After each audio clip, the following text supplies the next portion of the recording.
spokesperson is deployed to do work of the organization in Mkhwebane. So the president is going to read the statement, and then immediately afterward we are going to then take questions in terms of what to do. Commander Chief. Thank you very much, President and members of the media. We take this opportunity to brief the people of South Africa, Africa and the world about the outcome of our national plenum, which set over the weekend in OR Tambo Premier Hotel, Capital Town, constituted by structures of the EFF from across the country in regional, provincial command teams, the Student Central Command Team and the Central Command Team. The National Plenum is a platform through which the EFF plans its annual political program towards the realization of our historic and revolutionary mission, the attainment of economic freedom in our lifetime. The plenum resolved on the strategic objectives and national program of action and declared the year 2017 is the year of the branch. This means everything we are going to do this year will in the main be targeted at building the EFF branch so that it is active, has a presence in all voting districts, and form part of the life and blood of the community. The third EFF National Plenum took place within a political conjuncture of a rapidly changing world. Thus, the plenum noted the current political balance of forces in which the rise of right-wing formation in Euro-America represent the end of neoliberalism as a gospel truth of macroeconomic policy practice since the 1970s. This is overtaken by narrow nationalism and protectionism as the key macroeconomic policy perspective. We note that this has led to China, historically a socialist country, being in the #1 defense of globalization and open markets, and the USA, the home of the Washington Consensus, a #1 advocate of protectionism. We know that capitalism, evil as it is always allowed to reinvent itself after multiple crises and collapse, which are in a way generated by its own doing. This new international political conjuncture will lead to the transformations and realignments across the world, in particular within trade agreements. The developing world, which has always needed the policy practice of protecting industries, thus stands a chance to benefit. However, it is doubtful that this will be the case since the superpowers may continue to impose themselves and their interest on poor countries. We note that our aid suffers the most due to the lack of international socialist alternative. Thus, the capitalist reinvention threatens to proceed without giving the working class and developing world any real gains. Thus, in this 100-year anniversary of the historic socialist Russian Revolution, there is an urgent need to build of unity among socialist and working class formation in the world. We also noted that in our country, the EFF remains the only alternative for the total emancipation of the people and black people in general. We reaffirm our total commitment to the elimination of post-apartheid liberation movement kleptocracy across all realms of the state. We view this as the most urgent threat to the democratic gains of 1994, which is at the core of eroding the only societal power that black people won in 1994, the democratic state and institutions.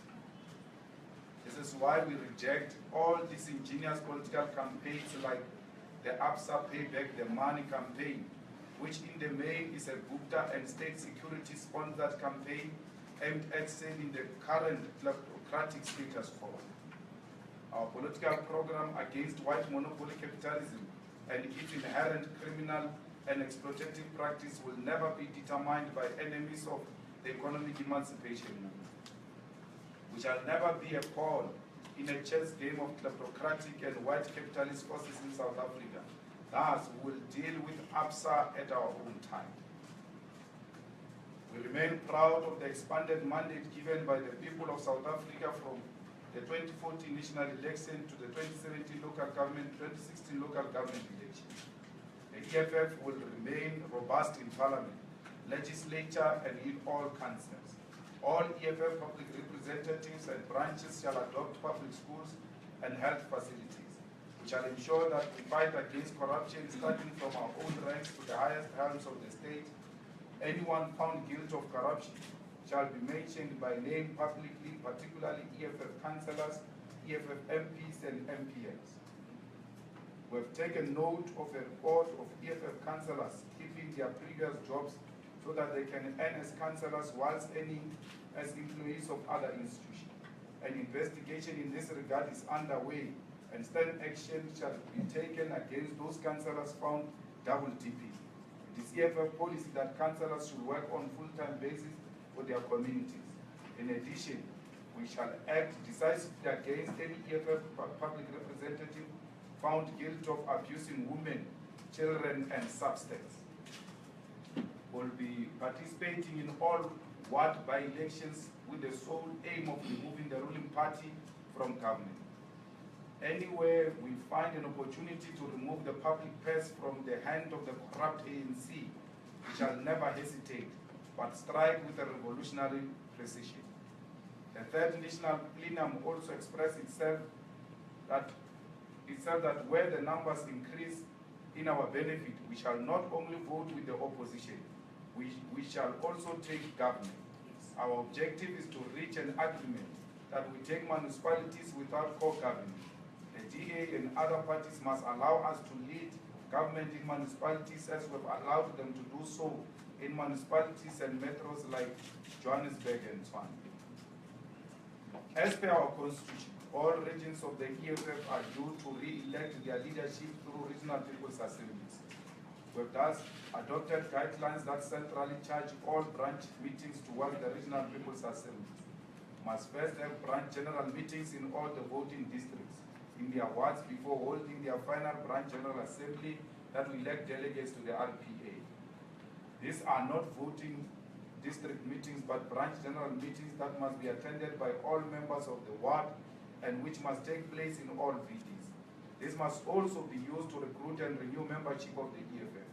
In all regions with branches that are not in good standing, this must happen towards the BGA that elects branch leadership. This year, 4 of our branches, KwaZulu-Natal, Eastern Cape, Gauteng, Northwest, will also hold their provincial people's assemblies to elect provincial leadership. The CCT has taken a decision that due to the weaknesses of provincial command team in Gauteng and Northwest must go for early provincial people's assemblies. Guidelines towards all these assemblies have been adopted and shall be published on all communication platforms of the EFF, including deadlines. There will be launching of all branches of the EFF Student Command in all institutions of Ireland. The EFF Student Command is also due for its Central Student Command Team Assembly in June this year. Our national program of action, which will be fully published on the official communication platforms of the EFF, centralizes political programs into wards and branches of the EFF. The national program will only have 2 national rallies. One will be 4th year anniversary, which we plan to have in KwaZulu-Natal in Durban. And 2 is the Steve Biko rally, making the 40th anniversary of his death in September in King Williamstown.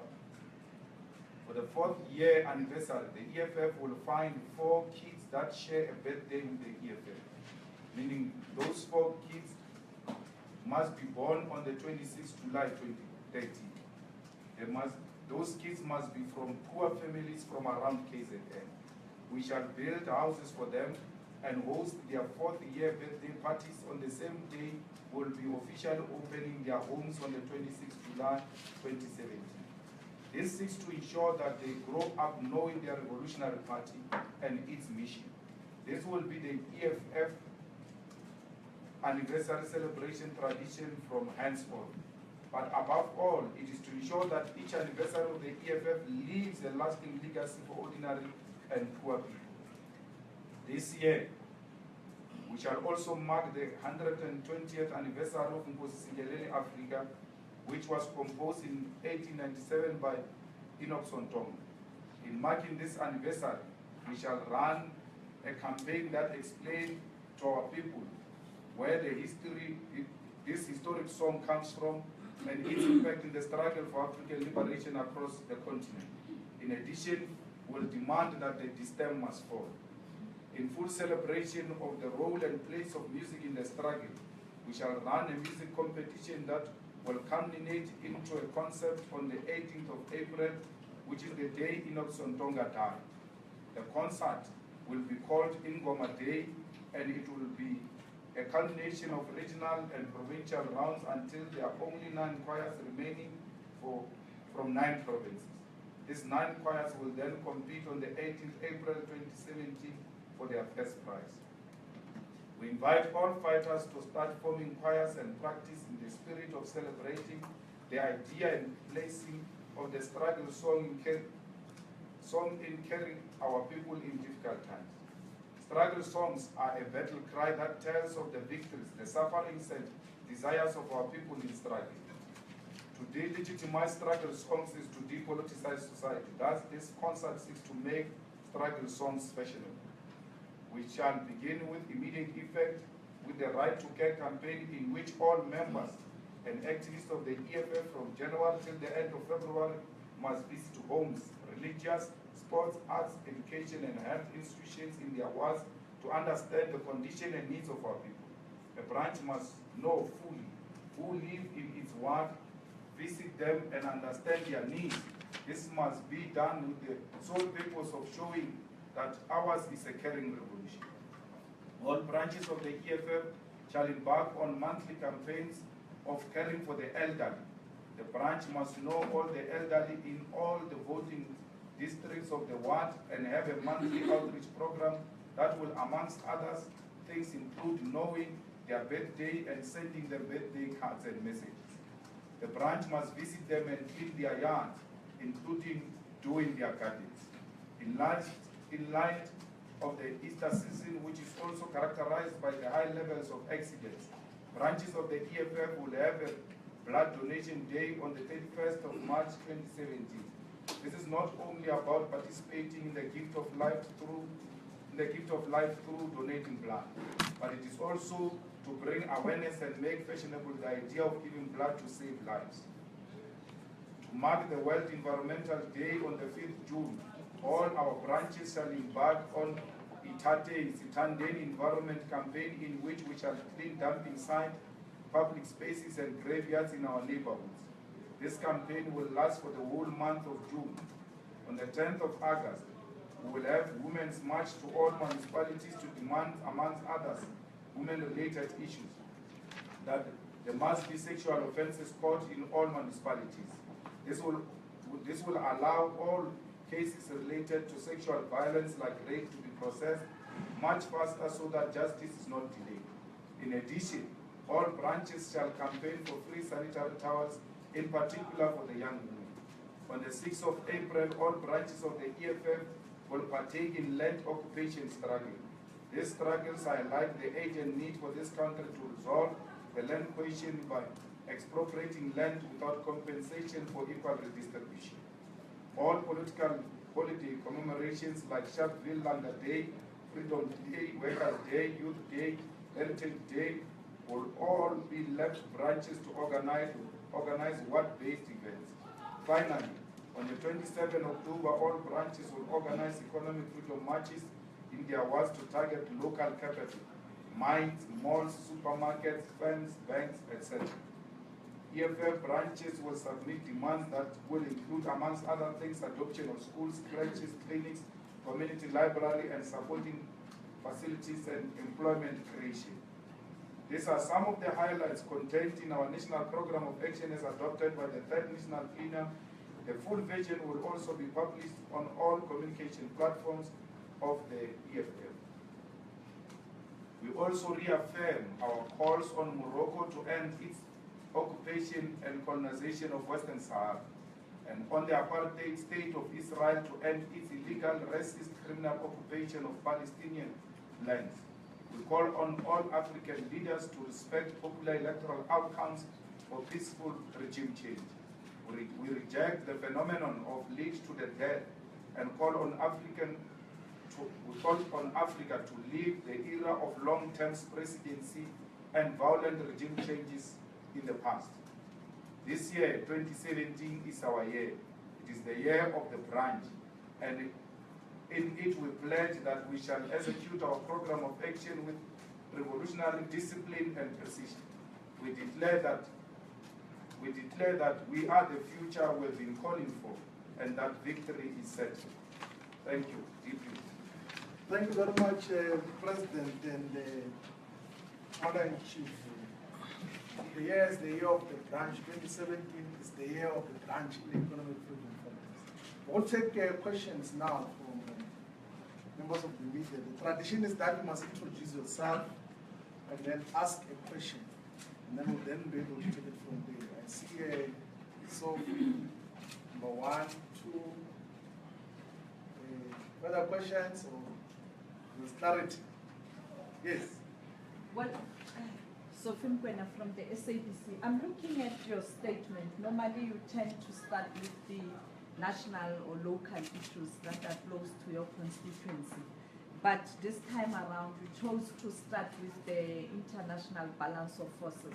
Are you worried about the Trump phenomena? But secondly, looking at Europe, what transpired yesterday, where all the right-wing organizations came together, and it looks like they have a haven in America. And the pronouncement by Trump on Palestine.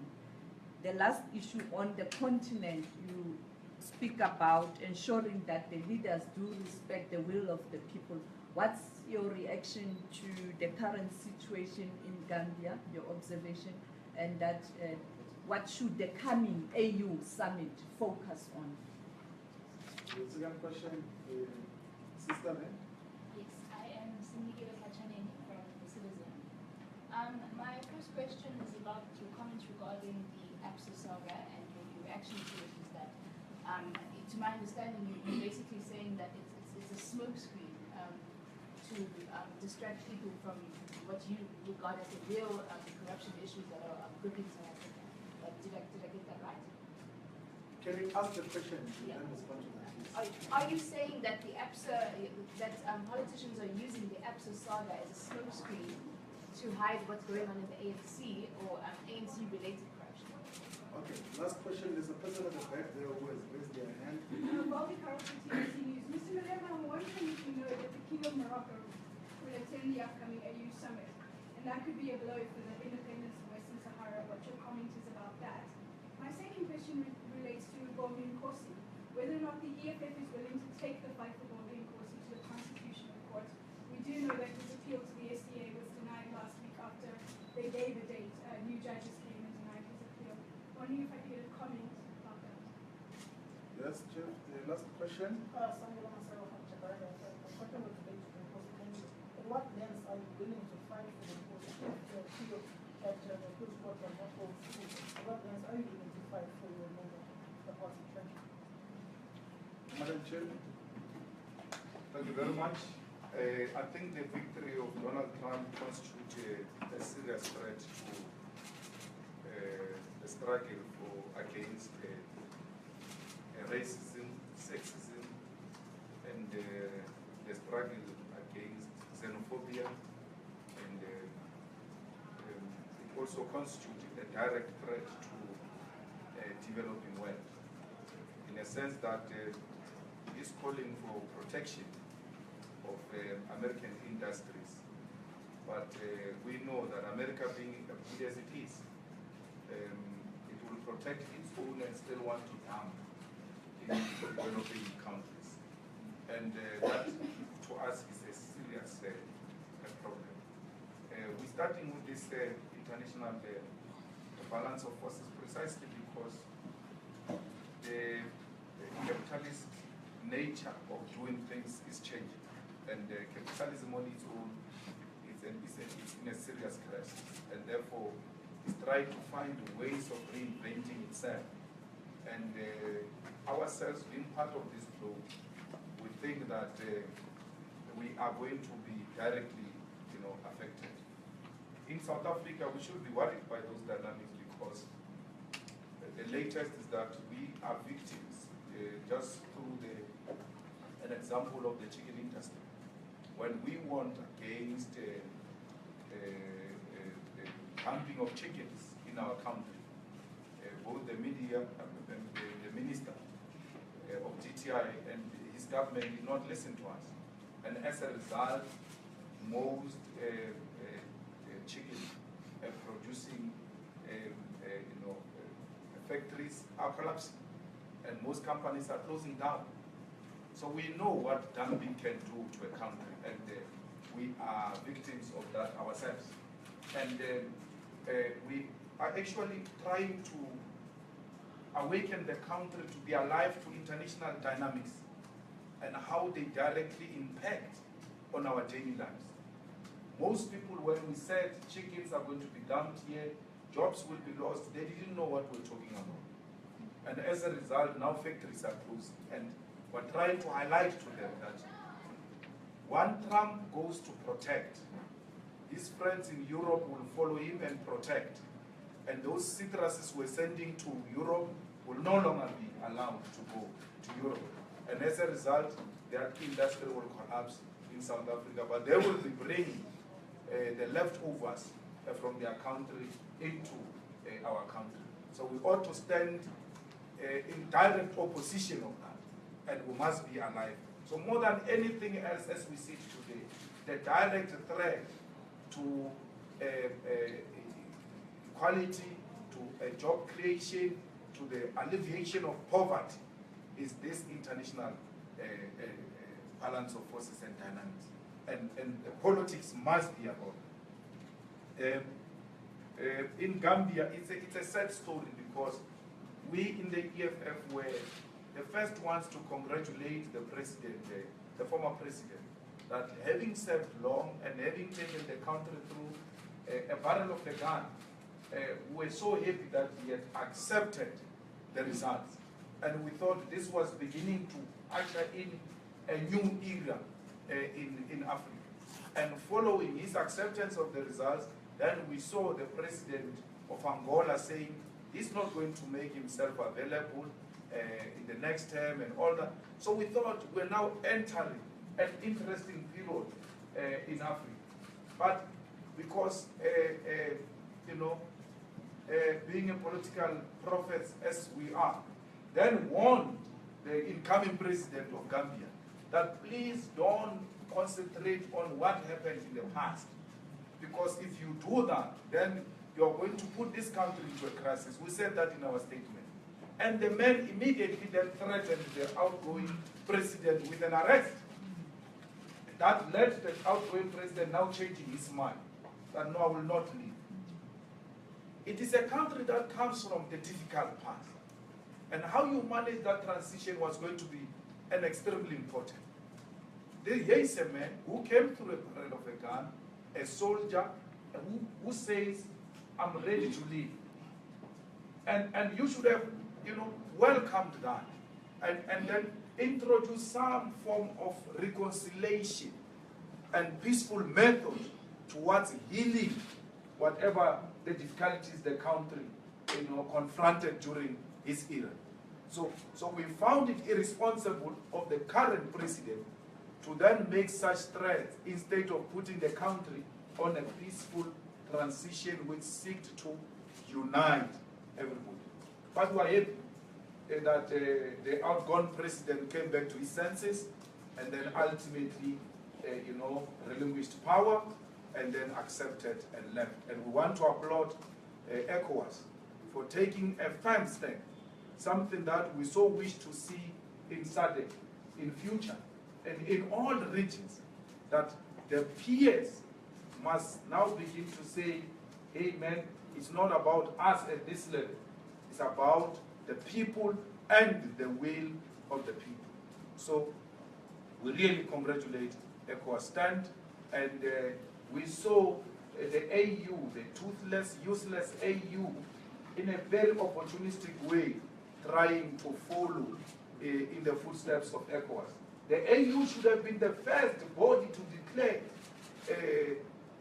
that stand that was declared by ECOWAS. But because AU is led by people who have got no idea about where they want to take the country to, then they were found wanting. And then when they saw that ECOWAS is being celebrated in an opportunistic way, but also in a campaigning way, for South African dynamics, we then saw other people beginning to say other things as a way of trying to, you know, profile themselves. We don't buy into AU stance. So the AU summit, which is coming, should actually focus on how do we deepen democratic practices in the continent, and how do we avoid long-term precedents and leading to the grave and thinking that the only person who can continue with my legacy is myself and nobody else. You can't even trust your own children. You can't even trust your own wives with your legacy. Only you can carry that legacy. You'll rather hand it over to your children and then we discuss whether it was right or wrong.